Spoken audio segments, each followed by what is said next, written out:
श्री शिवाय नमस्तुभ्यम। हर हर महादेव। आद्रा नक्षत्र आ गया है। आप सभी जानते होंगे, जो भी महादेव को हम अपने इष्ट रूप में जानते हैं वह आद्रा नक्षत्र का बहुत सुंदर इंतजार करते हैं। और इस बार आद्रा नक्षत्र कब से कब तक है, ध्यान से सुने। जो 27 नक्षत्रों में यह जो आद्रा नक्षत्र है यह छठा नक्षत्र माना जाता है। और ज्योतिष अनुसार आद्रा नक्षत्र के स्वामी सबसे श्रेष्ठ महाकाल है, अर्थात हमारे महादेव हैं।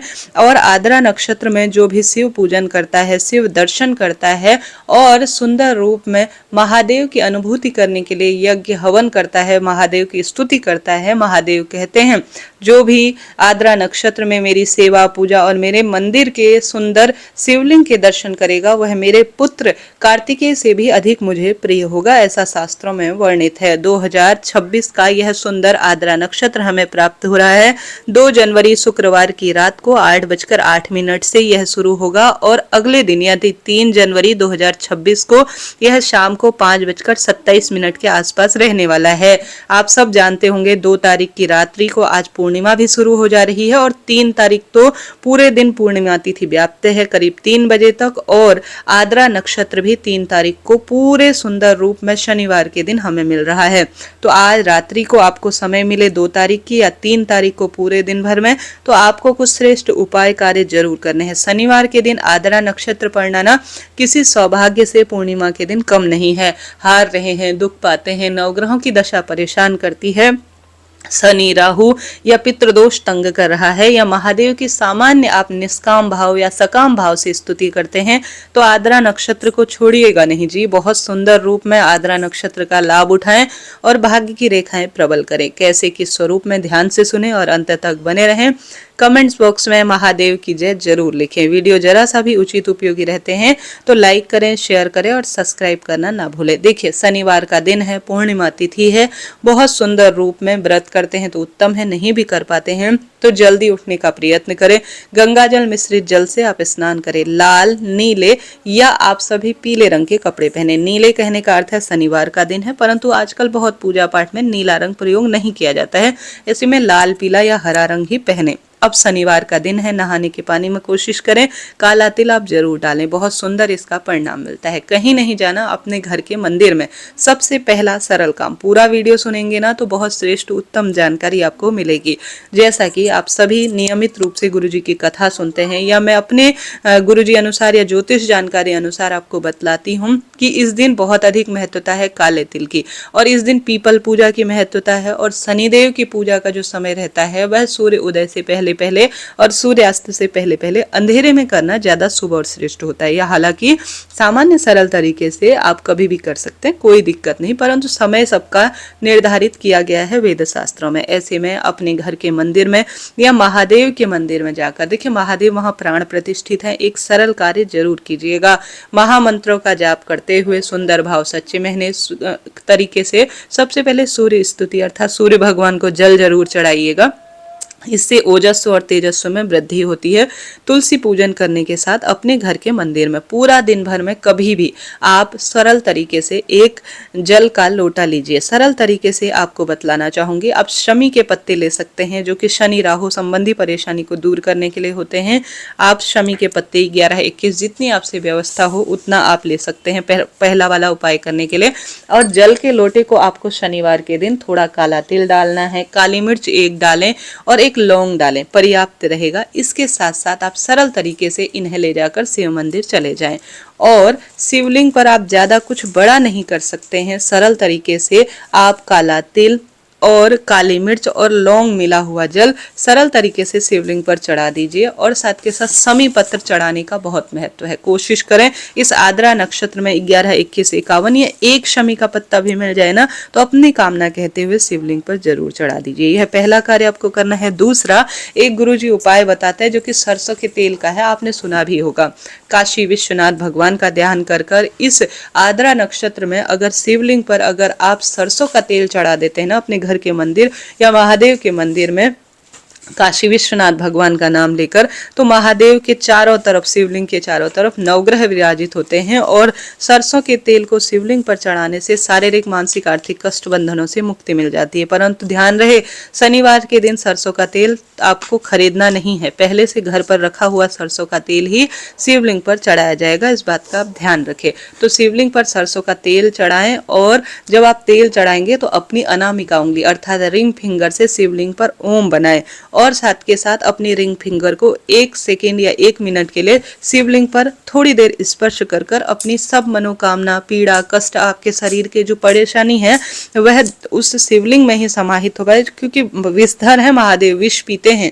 ऐसे स्थिति में आपके शारीरिक, मानसिक, आर्थिक कष्ट का विष वह ग्रहण करेंगे और आपको रोग मुक्त और शारीरिक, मानसिक कष्ट बंधनों से मुक्त कर देंगे। इस दुर्लभ संयोग में छोटा सा कार्य कीजिएगा। ध्यान रहे, काशी विश्वनाथ भगवान का नाम आपको जरूर लेना है। यह 2 कार्य आपका जीवन सफल बना सकते हैं इस आद्रा नक्षत्र में। तीसरा, पार्थिव शिवलिंग पूजन। में हमेशा इस कार्य को सबसे पहले महत्वता देती हूँ, क्योंकि श्री रामचंद्र जी ने स्वयं, माता गौरा ने इस कार्य को किया था, भगवान श्री कृष्ण ने स्वयं यह कार्य किया था।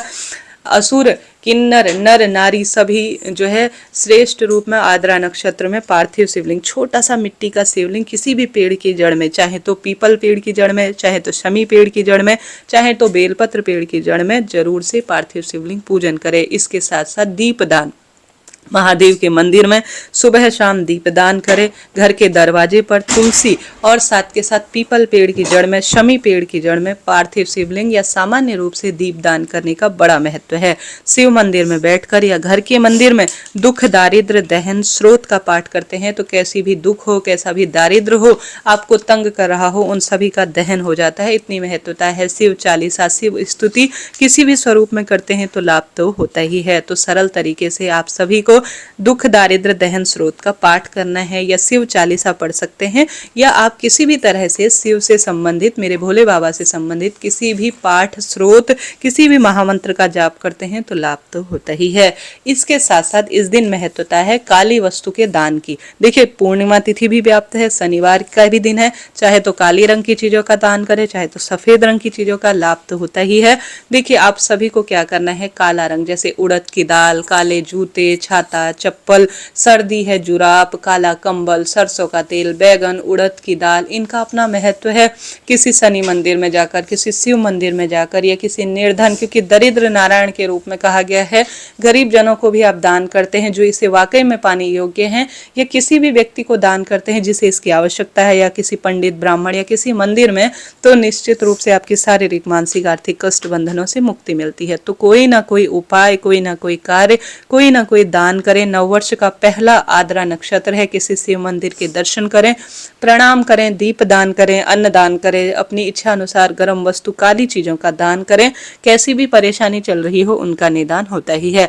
साथ के साथ आप सभी को कोशिश करनी है, इसके साथ ही हमेशा हरी बीमारी परेशान करती है, दुख, दारिद्रता तंग कर रही है आपको, तो पीपल और शमी पेड़ की जड़ में आप एक श्रेष्ठ कार्य जरूर करें। एक जल का लोटा लीजिए, या तो शमी पेड़ की जड़ में या पीपल पेड़ की जड़ में। यह कार्य करने से अनंत गुना लाभ देखा गया है। आपको एक जल का लोटा लेना है, जल के लोटे में वही प्रक्रिया, यानी आपको थोड़ा सा गंगा जल डालना है और साथ के साथ थोड़ा कच्चा दूध और थोड़ा काला तिल, लौंग और काली मिर्च, इन 4-5 चीजों को, करीब करीब 1-2-3 चीजें भी मिल जाए तो पर्याप्त रहेगा। शंभेश्वर महादेव की जय, काशी विश्वनाथ भगवान की जय, 12 ज्योतिर्लिंग की जय, ऐसा मन में उच्चारण करते हुए आप सभी को एक सरसों के तेल का दीपक ले जाना है। चाहे तो चौमुखा दीपक ले जाए, चाहे तो सामान्य दीप दान करें, इच्छा आपकी है, परंतु दीपक के अंदर एक चुटकी काला तिल जरूर डाल लीजिएगा। या तो सरसों का या तिल का तेल का प्रयोग भी आप कर सकते हैं, या तो शमी पेड़ की जड़ में चले जाएं, या आप पीपल पेड़ की जड़ में बैठकर यह दिव्य वस्तु जो आप जल का लोटा, सभी चीजें सामग्री में युक्त कर कर ले गए हैं, पूरे घर में घुमाकर, घर के सदस्यों के स्पर्श को कराकर आप पीपल पेड़ की जड़ में इस श्रेष्ठ दूध को, मिश्रित जल को, जिसमें सामग्री, देखिए इससे धन लक्ष्मी में भी वृद्धि होगी, क्योंकि दूध का संबंध चंद्रमा से होता है, माँ लक्ष्मी से होता है। तो सभी चीजें आप ले जाकर या तो शमी पेड़ या पीपल पेड़ की जड़ में समर्पित कर दीजिएगा। होगा। साथ के साथ उस स्थान पर आप बैठकर थोड़ी देर भगवान का नाम सुमिरन करते हैं, या कोई जैसे दुख दारिद्र दहन स्रोत का पाठ या शिव चालीसा भी पढ़ लेते हैं, या कोई मंत्र जाप करते हैं, या किसी भी स्वरूप में स्तुति करते हैं, और वहां बैठकर जैसा मैं निवेदित कराया काला तिल मिश्रित दीप दान कर देते हैं, तो शमी या पीपल पेड़ की महत्वता बहुत अधिक कही गई है शनिवार आद्रा नक्षत्र में। तो श्रेष्ठ कार्य आप सरल विधि से चलते फिरते कर सकते हैं। अनंत अनंत गुना लाभ इसका देखा गया है। करिएगा, ज्यादा कुछ बड़ा नहीं कर सकते तो इन 2 वृक्षों की जड़ में बैठकर कंकर रूपी शंकर या छोटा सा पार्थिव शिवलिंग पूजन भी कर लेते हैं ना, तो लाभ होता है। शिव मंदिर की साफ सफाई, अपनी इच्छा अनुसार शिवलिंग पर बेलपत्र की माला या साधारण सरल तरीके से जो भी महादेव को प्रिय वस्तु है, जैसे बेलपत्र महादेव को प्रिय है, शमी का पत्ता, कनेर का फूल, काली मिर्च, लौंग, अपनी इच्छा अनुसार पंचामृत, इन चीजों को आप जो है शिवलिंग पर चढ़ाने का प्रयत्न करें। ज्यादा कुछ नहीं कर सकते तो अपने घर पर कर सकते हैं, मंदिर नहीं जा सकते हैं, सर्दी चरम सीमा पर है, व्रत उपवास नियम नहीं ले सकते हैं। आद्रा नक्षत्र युक्त यह श्रेष्ठ तिथि जिसे पूर्णमासी कहा जाता है, यह सर्वश्रेष्ठ रूप में आप सभी को करना है। इससे सब तरह की पीड़ा, शंका, दुख, दारिद्रता का निदान होगा, और आपके घर में निश्चित रूप से आप करेंगे ना तो इसका लाभ होता है। शाम को दीपदान सुंदर रूप में घर के द्वार पर करें। पीपल, बेलपत्र, शमी, आंवला, बड़, तुलसी, इनमें दीपदान करें। घर की रसोई, घर के मंदिर, महादेव और श्री नारायण के मंदिर में दीपदान करें। आद्रा नक्षत्र में की गई शिव स्तुति, पूर्णिमा तिथि शनिवार पर की गई शिव स्तुति हमेशा सुखदायक है। सांसारिक, मानसिक, आर्थिक कष्ट, बंधनों की पीड़ा और सभी तरह की दारिद्रता को दूर करने में सहायक है। कोई ना कोई श्रेष्ठ कार्य चलते फिरते आप कर सकते हैं, लाभ तो इसका होता ही है। इसी तरह की श्रेष्ठ जानकारी मैं अपने चैनल पर प्रसारित करती हूँ। आप इसके लिए चैनल से जुड़े, सब्सक्राइब करें, लाइक करें, शेयर करें। कोई प्रश्न हो तो आप पूछ सकते हैं। आप सभी के लिए महादेव अपनी कृपा बरसाए, यही मेरी प्रभु जी से प्रार्थना है। आद्रा नक्षत्र में जितना फल मिलता है ना श्रेष्ठ कार्य को करने का, उतना ही गलत काम को करने का भी फल मिलता है। तो आप किसी भी स्वरूप में झूठ, छल, कपट, किसी का मन न दुखाए। द्वार के भिक्षुक आते हैं तो कोई ना कोई द्वार पर उन्हें भिक्षुक को कुछ न कुछ दीजिएगा। अनंत गुना जाने महादेव के स्वरूप में आपकी परीक्षा ले रहे हैं, कोई नहीं कह सकता। तो ज्यादा से ज्यादा अपनी इच्छा शक्ति सामर्थ्य अनुसार महादेव की स्तुति करें, दुर्भाग्य दूर हो जाएगा और सौभाग्य में अपने आप ही आपको वृद्धि देखने को मिलेगी। हरे कृष्णा, हरे रामा।